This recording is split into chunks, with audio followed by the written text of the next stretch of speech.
Hello everyone, welcome back to another video, and today I'm going to be talking about what the 2024 election map looked like if the polling ever favored Democrats this cycle.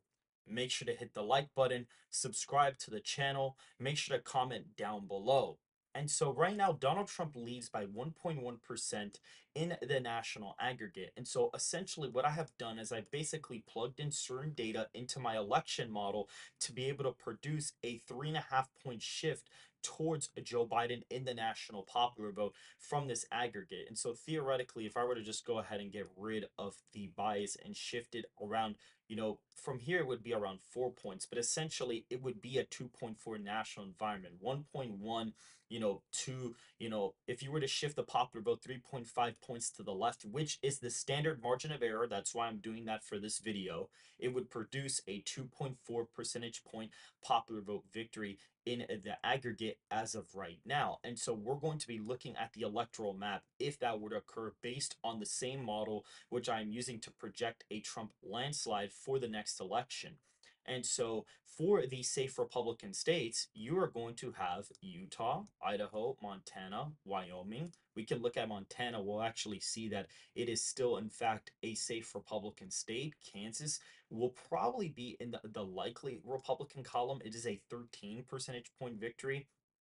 We'll see Nebraska's first congressional district will still be a safe margin in this scenario. Oklahoma would be safe. Missouri, Arkansas, Louisiana, Mississippi, Alabama, Tennessee, Kentucky, Indiana, West Virginia are also safe.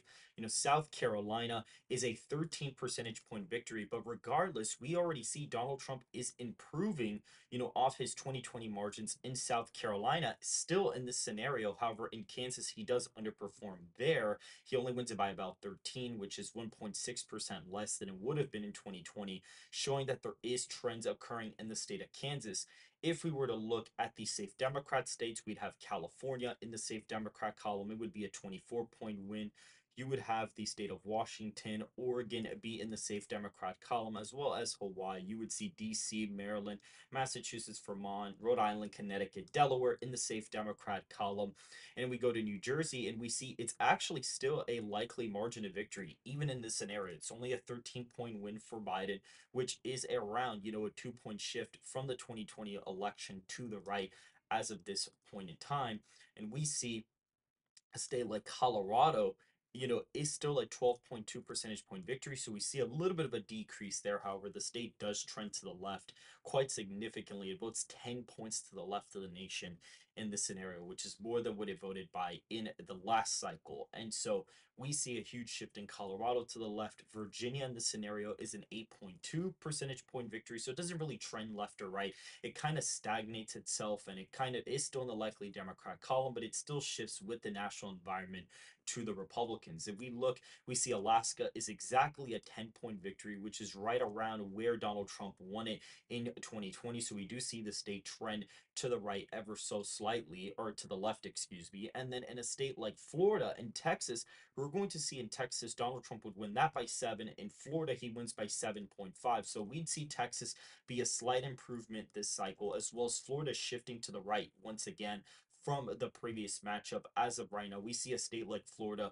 it's been trending to the right the past couple of cycles. Donald Trump was able to win it by 3.4% due to improved Hispanic support, and we see him, perform exceptionally well in a state like Florida, even in a semi-competitive election. Iowa and Ohio are going to be back in the likely Republican column. Once again, Ohio at 9 points, Iowa at 9.3%. So they don't necessarily shift with the national popular vote. They don't really trend anywhere. They kind of shift with the popular vote itself. You even actually notice that they probably shift Democrat by like a point or so in their trend. Iowa and Ohio would both trend a point Democrat in this election, which is pretty interesting.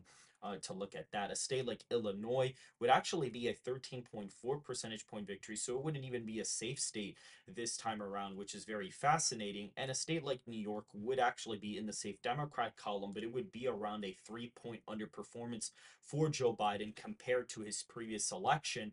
We see Maine's first is a 33-point victory for Joe Biden. So that state is clearly, that district is trending massively to the left. However, you see Maine second, a 9-point victory for Trump. So that's an improvement from 2020. We see he improves by about 2 points, but the state of Maine at large would be a 10-point victory for Biden, showing that the state has completely trended left off a cliff, even voting to the left of a state like Virginia and almost even to the left of Colorado, which is pretty insane to even think about.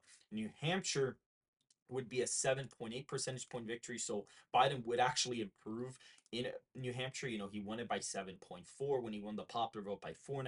Now with 2.4 percentage point lead in the popular vote, he wins it by 7.8. So you do see in New Hampshire, he is improving in that state and it is trending to the left. However, New Mexico actually trends about a point, to the right per se. You could say in this scenario, the Democrat, popular vote from the last election to here would shift a couple of points, and so you see a state like New Mexico fall in the likely Democrat column, but it does trend slightly to the right, presumably with Hispanic voters still gaining for Donald Trump in this scenario. However, if we were to have this map, I would say a lot of the base that is very skeptical about the election system would not turn out this cycle. You'd have a lot of, low propensity Trump voters not really turn out.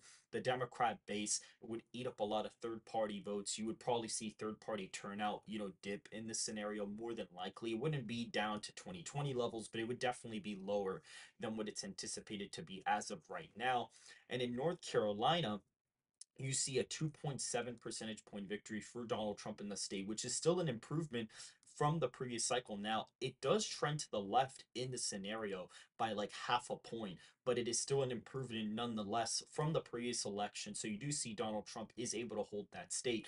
And in a place like Georgia, Donald Trump actually wins it by 1.6 percentage points, even with Biden winning the popular vote by almost 2.5 points. We see, Biden kind of go out there and still lose turnout, with African Americans. He would still lose some of their support, and minor Hispanic shifts in the Sun Belt would definitely give the state of Georgia to Donald Trump, which puts him at 251 electoral college votes.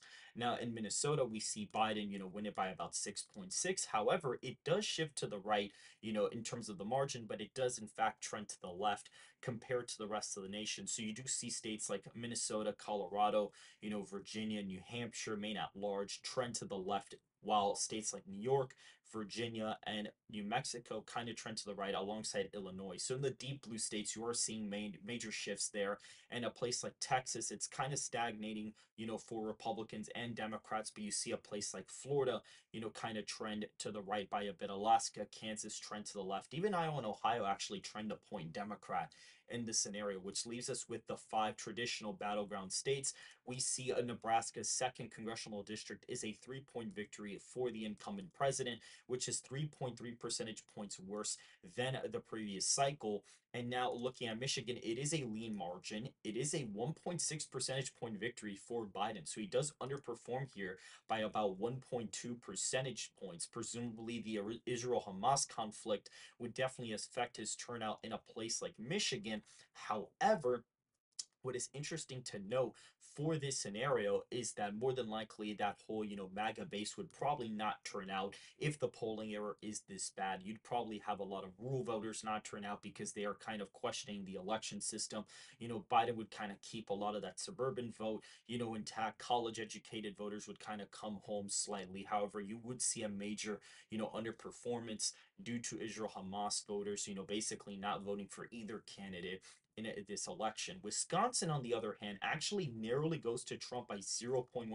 This state is a very, favorable state demographically. You would see, a place like Wisconsin go to Donald Trump very narrowly according to my election model. And we do see Donald Trump, there is a very white, population here, and I would expect Donald Trump to improve in the state. However, you do notice that the state does trend left compared to the rest of the nation. The Wisconsin, Michigan, they do trend to the left ever so slightly. And actually, Wisconsin trends to the left, to compared to the rest of the nation, even a little bit more than Michigan does, which is actually pretty interesting.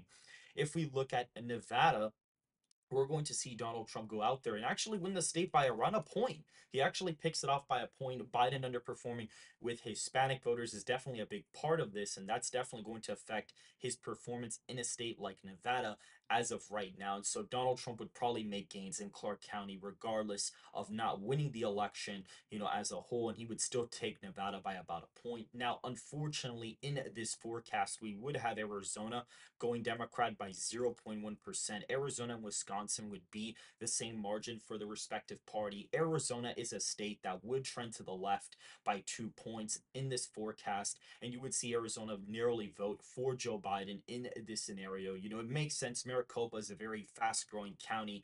They are very suburban white voters there, anti Trump to the max in a place like Maricopa. And even though I do expect that county to shift to the right, and he actually wins the election fairly easily here, he wins it by about 7.5 points according to my forecast. However, I still think that Arizona is going to be a tilt margin. It still votes to the right of the nation, but it is still a lean margin in this map, a tilt margin in this map nonetheless for President Biden. In the final state, Pennsylvania does in fact go to President Biden. In the scenario, he wins it by 0.2. He does a point worse here, presumably, the basically the Philadelphia city proper would probably still trend towards Trump. You would probably see, some rural areas kind of shift towards Trump, but some would shift to Biden. Biden would kind of hold his ground in some of the suburbs, and this is probably why you would see a victory like that for Joe Biden in a place like Pennsylvania. This is the final map. Donald Trump gets 267 electoral votes to Joe Biden's 271. It is a very close election.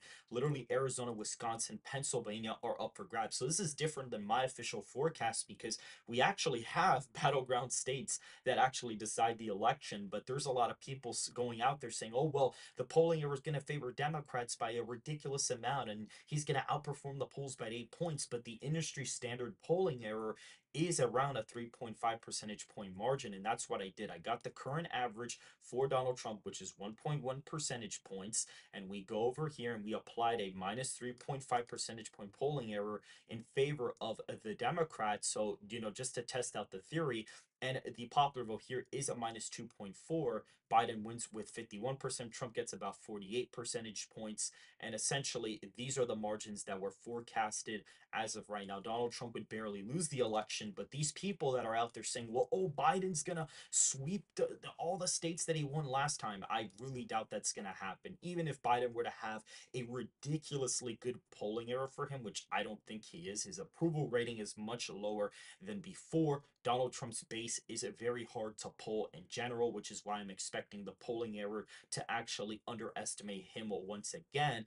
Even if everything were to go right for Biden, he would barely be winning the electoral college. And Arizona could still easily go to Trump in this scenario. If you really think about it, there is a large Hispanic population.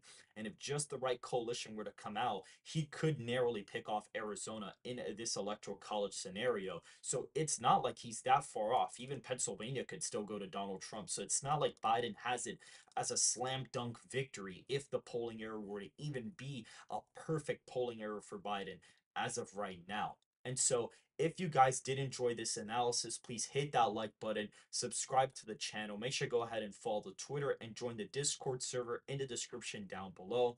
And I will see you guys very, very soon.